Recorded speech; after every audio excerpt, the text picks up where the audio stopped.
কলিয়াবৰৰ টুবুকি জাৰণীত তিনিদিনীয়াকৈ অনুষ্ঠিত হৈছে ২৪ প্ৰহৰ অখণ্ড হৰিনাম সংকীৰ্তন। কালি বিয়লি ভাগত সমূহ গাঁওবাসী একত্ৰিত হৈ জাতীয় সাজপাৰ পৰিধান কৰি ঢাক ঢোল বজাই এক বিশাল সাংস্কৃতিক শোভাযাত্ৰা বাহিৰ কৰে। মহিলাসকলে হাতে হাতে কলহ লৈ পানী তুলিবলৈ যোৱা দৃশ্যই দৃষ্টি আকৰ্ষণ কৰিছে সকলোকে। বিগত বৰ্ষসমূহৰ দৰে এইবাৰো ৪০,০০০ অধিক ভক্তপ্ৰাণ ৰাইজৰ সমাগম হ'ব বুলি আশা প্ৰকাশ কৰিছে উদ্যোক্তাসকলে। কাইলৈৰ পৰা উপবাসে থকাৰ পাছত আজি পুৱা ভাগৰে পৰা অখণ্ড হৰিনাম সংকীৰ্তন আৰম্ভ হ'ব। পঞ্চায়ত দুপৰীয়া গাঁৱত অখণ্ড হৰিনাম কীৰ্তন আজিৰে পৰা আৰম্ভ। আজি অধিবাস, অহাকালিৰ পৰা তিনিদিনীয়া ২৪ প্ৰহৰ নাম কীৰ্তন যজ্ঞ ইয়াত হ'ব। গতিকে আজি মংগলঘট স্থাপন হ'ব। আজি শোভাযাত্ৰা আজিৰ পৰা আৰম্ভ। গতিকে ৰাইজে মানে ৰাইজৰ মংগলাৰ্থে, জগতৰ মংগলাৰ্থে আজি শোভাযাত্ৰা। গতিকে প্ৰত্যেক বছৰ হয় আজি আৰম্ভণি। আজি শোভাযাত্ৰা অৰ্থাৎ মংগলঘট কালি ৰাতিপুৱাৰ পৰা বৃহস্পতিবাৰ, শুক্ৰবাৰ, শনিবাৰ তিনিদিনীয়া অখণ্ড হৰিনাম কীৰ্তন ইয়াত হ'ব।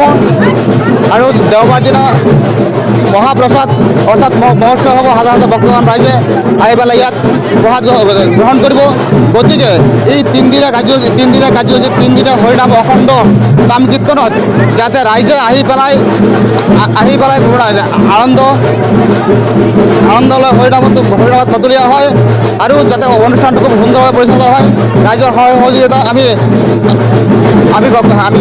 নাম কীৰ্তন সমিতিয়ে আশা কৰিছোঁ যাতে ৰাইজে পূৰ্ণ সহযোগিতা কৰি পেলাই এই অনুষ্ঠানটো যাতে সুন্দৰভাৱে পৰিচালনা কৰি দিয়াত যাতে সহায় কৰে। তাৰ কাৰণে আমি ৰাইজক আহ্বান জনাইছোঁ যাতে প্ৰতিজন ভক্তবান ৰাইজ যাতে ইয়াত আহি উপস্থিত হৈ পেলাই নাম কীৰ্তন শ্ৰৱণ কৰে আৰু সহায় সহযোগিতা কৰে। তাৰ কাৰণে আমি নাম কীৰ্তন কমিটিৰ ফালৰ পৰা সহায় কামনা কৰিছোঁ, আশা ৰাখিছোঁ যাতে সকলোৱে ইয়াত আহি পেলাই উৎসাহ দিয়ে, আনন্দ প্ৰদান কৰে, সেই আশা ৰাখিছোঁ। প্ৰতি বছৰে হয় ২৪ প্ৰহৰ হয়। এইবাৰো ২৪ প্ৰহৰ নাম কীৰ্তন আজি অধিবাস, অহাকালিৰ পৰা আৰম্ভ ২৪ প্ৰহৰ তিনিদিনীয়া। গতিকে অহা বছৰো হ'ব যদি ঈশ্বৰে ৰাইজক ভালে ৰাখে আৰু ঈশ্বৰে ভালে ৰাখে সেই আশাৰেই ৰাইজে প্ৰতি বছৰে নাম কীৰ্তন যজ্ঞ টুবিজাৰী পঞ্চায়তত পালন কৰে।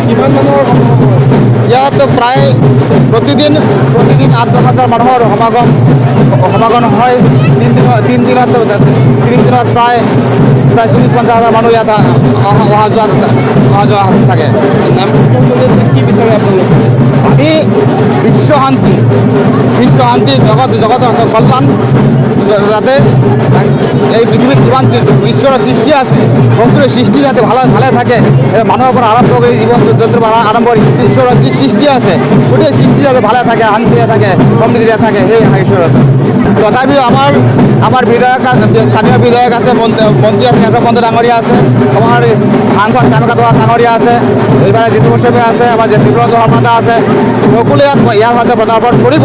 আমি আশা ৰাখিছোঁ ভক্তবান হিচাপে, কোনো নেতা হিচাপে নহয়, এই ঈশ্বৰৰ ওচৰত সকলো ভক্ত, ইয়াত কোনো নেতা নহয়। নেতা আমাৰহে, ঈশ্বৰৰ ওচৰত কোনো নেতা হয়, আমাৰ ঈশ্বৰৰ ওচৰত সকলোৱে শৰণাপন্ন, ঈশ্বৰৰ ভক্ত সকলোৱে, কিন্তু আমাৰ কাৰণেহে নেতা। গতিকে এখেতসকল আমাৰ ইয়াত উপস্থিত হ'ব বুলি আমাৰ এটা আশা আছে।